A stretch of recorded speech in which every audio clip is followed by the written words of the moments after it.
A Boy Called Bat by Alana K. Arnold, Chapter 12, Finally.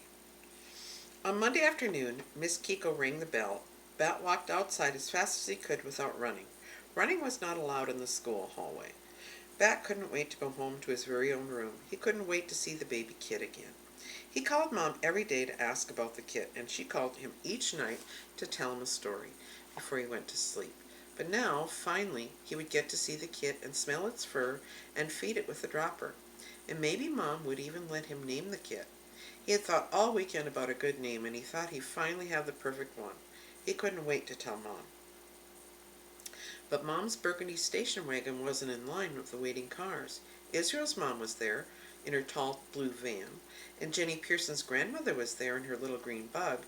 One by one, Bat watched his classmates climb into cars: blue cars, white cars, black cars, clean cars, and dirty cars. No Mom car. Suddenly Bat felt a hand on his shoulder. It was a man's hand with 3 silver rings. Mr. Grayson's hand. "Your mom must be running a little late, huh, Bat?" asked Mr. Grayson. Up close like this, Bat noticed a line of hard, short little hair sprouting above the teacher's lip. Mr. Grayson was trying to grow a mustache.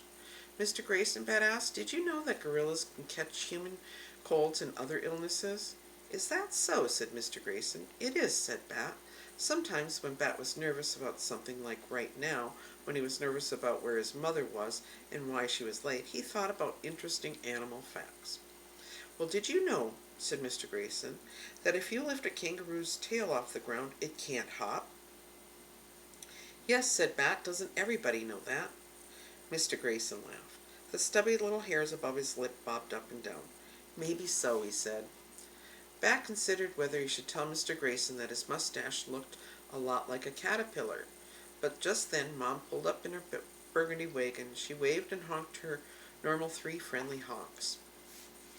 "There," said Mr. Grayson. "I know," said Bat. "I can see her." Mr. Grayson sighed and rubbed his finger along his upper lip. "Okay, Bat," he said. "Have a good afternoon." He waved at Bat's mom before walking away across the parking lot to his own car. It was a little orange coupe, usually dusty, but clean today because of the rain over the weekend.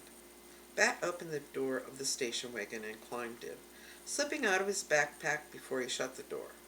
"Hello, Bat," said Mom. "Hello," said Bat. He buckled his seatbelt. "You're late." "I know," Mom said. "I'm sorry." She turned around from the front seat to smile at him. "I missed you," she said. Then she turned back around and started driving toward home. "I missed you too," Bat said. "Dad made chili and wouldn't let me watch the Animal Channel because there was a basketball game, and Janie was busy all weekend practicing that song for her stupid play." Janie loved to sing and dance and act, and she was getting ready to audition for the role of Alice in Alice in Wonderland, her school's spring play.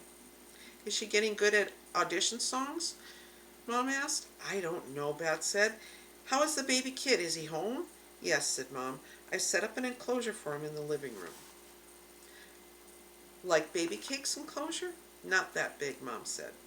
As they turned the corner onto their street, Plum Lane, Bat saw Janie up ahead on the sidewalk.